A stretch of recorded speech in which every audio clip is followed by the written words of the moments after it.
హైదరాబాద్ శివార్లలోని నార్సింగ్లో దారుణం జరిగింది. నిన్న రాత్రి ఓ ఫామ్ హౌస్లో దొంగతనానికి వెళ్లిన దుండగులు అక్కడి వస్తువులు ఎత్తుకుపోవడంతో పాటు ఓ బాలికను కూడా ఎత్తుకెళ్లి అత్యాచారానికి పాల్పడ్డారు.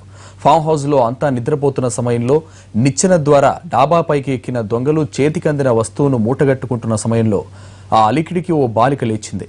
ఇంట్లో దొంగలు పడ్డారని అరిచేలోపే దుండగులు ఆ అమ్మాయి నోరు మూసి బయటికి తీసుకెళ్లారు. ఇంటి బయట చెట్ల పొదల్లోకి తీసుకెళ్లి అఘాయిత్యానికి పాల్పడి బాలికను అక్కడే వదిలేసి వెళ్లారు. అమ్మాయి కనిపించకపోయేసరికి కంగారు పడ్డ కుటుంబ సభ్యులు ఇంటితో పాటు బయట కూడా వెతికారు. ఇంటి బయట అమ్మాయి కనిపించేసరికి ఏం జరిగిందని ఆరా తీశారు. దుండగులు ఇంట్లో దొంగతనం చేయడంతో పాటు బాలికపై అఘాయిత్యానికి పాల్పడ్డ విషయం తెలుసుకుని పోలీసులకు ఫిర్యాదు చేశారు. వాళ్లు అమ్మాయిని వైద్య పరీక్షల కోసం ఆసుపత్రికి తీసుకెళ్లారు.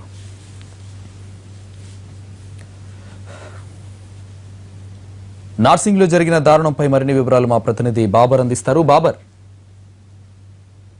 హైదరాబాద్ నగర శివారు ప్రాంతాలు నేరాలకు అడ్డాలుగా మారుతున్నాయి. గండిపేటలో ఉన్నటువంటి ఒక విల్లాలో దొంగలు చొరబడ్డారు. రాత్రి ఇంట్లోకి ఇద్దరు దొంగలు లోపలికి ప్రవేశించారు. ఈ నిచ్చెన మార్గం ద్వారా లోపలికి పైకెక్కిన దొంగలు డాబాలోంచి కిందకి మెట్ల మార్గం ద్వారా కిందకి ప్రవేశించారు. ఈ ఇద్దరు దొంగలు ఇంట్లో ఉన్నటువంటి లేడీస్ని బంధించారు. అక్కడ ఇంట్లో ఉన్నటువంటి మనోజ్ కుమార్ అని సాఫ్ట్వేర్ ఇంజనీర్ ఉన్నారు. ఆ ఇంట్లో ఉన్న సమయంలో అతన్ని కూడా ఒక గదిలో నిర్బంధించి ఒక బాలికని, వాళ్ళకి సమీప బంధువు అయినటువంటి ఒక బాలికని, 12 ఏళ్ల బాలిక ఉంది, ఆ బాలికని ఆమె తాళ్లతో బంధించారు. దుప్పట్లో చుట్టుకొని మారణాయుధాలతో కత్తులతో ఆమెను బెదిరించి తీసుకెళ్లారు. ప్రస్తుతం బాధితుడు మనోజ్ కుమార్ మనతో ఉన్నారు. సార్ చెప్పండి, రాత్రి దోపిడీ ఎలా జరిగింది, ఏంటి? 5 పైకి వెళ్ళి వచ్చారండి. వచ్చి కింద పడుకుంటే వాళ్ళు అక్కడ ఉన్న సామాన్లు తీసుకొని అమ్మాయి అరవడంతో అమ్మాయిని కూడా తీసుకెళ్ళి అమ్మాయి గోడ తడ్డించే సమయంలో నిద్ర మేలుకొని విడిపించుకొని పరిగెత్తుకుంటే సెక్యూరిటీ గార్డ్ దగ్గరికి వెళ్ళింది. వాళ్ళు వచ్చి చూసారు, పోలీస్ కేసు ఫైల్ చేసాము. సో ఇన్వెస్టిగేషన్ నడుస్తుంది. రాత్రి వాళ్ళు ఏ సమయంలో వచ్చారు? వాళ్ళ దగ్గర ఏమేమి వెపన్స్ ఉన్నాయి? 3:10కి కత్తి ఉంది అని అమ్మాయి చెప్తుంది. అమ్మాయి రిటర్న్ వచ్చే వరకు మాకు తెలియదు అసలు వాళ్ళు వచ్చారని. సడి చప్పుడు లేకుండా వెళ్ళారనమాట. ఏమేమి వస్తువులు పోయినాయి? సెల్ ఫోన్లు కొన్ని, ఐప్యాడ్, ఐఫోన్లు ఒక 2, సామ్సంగ్ ఫోను.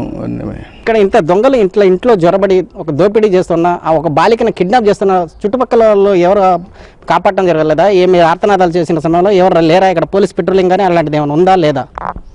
పోలీస్ పెట్రోలింగ్ జరుగుతుందండి, కొంచెం తక్కువే ఈ ప్రాంతంలో. మేము వెంటనే వెళ్ళి చెప్పడంతో పోలీసు వాళ్ళు వచ్చి బాగానే స్పందించారు. వాళ్ళు సాయంకాలం చేరిస్తామని చెప్తున్నారు. ఎట్టి పరిస్థితుల్లో సాయంకాలం చేరిస్తామంటున్నారు. నా ఫోన్ అయితే రింగ్ అవుతుంది యాక్చువల్గా. అయితే బాలికను కిడ్నాప్ చేసి ఎక్కడ దాకా తీసుకెళ్లారు? వాళ్ళు ఏం చేశారు?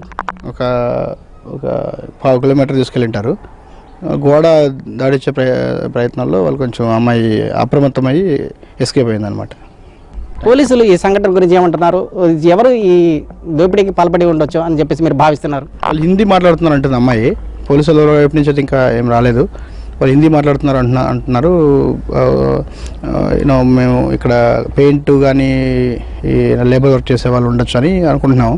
మోస్ట్లీ యూపీ, బీహార్ వాళ్ళు ఉండొచ్చు అని అనుకుంటున్నాం. అమ్మాయి చెప్పే దాన్ని బట్టి చూస్తే వాళ్ళు హిందీ మాట్లాడడం చూస్తుంటే. వాళ్ళ దగ్గర వెపన్స్ కానీ ఏమైనా ఉన్నాయా? కత్తులు కాకుండా మారణాయుధాలు, ఇంకా తుపాకులు అలాంటివి ఏమైనా ఉన్నాయా? కత్తి ఉండిందని అమ్మాయి చూస్తుందని చెప్తుందండి. అయితే ఈ దోపిడీ సంఘటన మనం చూడొచ్చు. అయితే సిటీకి శివారు ప్రాంతాల్లో ఉన్నటువంటి గండిపేటలో ఈ దోపిడీ జరిగింది. ఈ దోపిడీ ఇద్దరు దొంగలు, యూపీ, బీహార్ ప్రాంతాలకు చెందినటువంటి దొంగలు, ఈ నార్త్ సంబంధించిన దొంగలు ఈ ఇంట్లోకి ప్రవేశించిన తర్వాత ఇంట్లోకి జొరబడిన తర్వాత ఇప్పుడు మనం చూడొచ్చు ఈ విల్లాలో చుట్టూ నిర్మానుష్య ప్రాంతాలు ఉన్నాయి. ఎక్కడక్కడ ఉన్నటువంటి ఇళ్ళు కూడా చాలా దూరంగా ఉన్నాయి. ఎవరు కూడా ఆర్దనా చేసినా కూడా కాపాడే పరిస్థితి కూడా ఇక్కడ లేదు. పోలీసులు కూడా ఈ పెట్రోలింగ్ కూడా అంతంత మాత్రమే ఉంటుంది. అయితే ఈ సంఘటన జరిగిన తర్వాత బాధితులు మనోజ్ కుమార్ పోలీసులకు ఫిర్యాదు చేశారు. అయితే పోలీసులు దొంగల పట్టే పరిస్థితి పనిలో ఉన్నారు.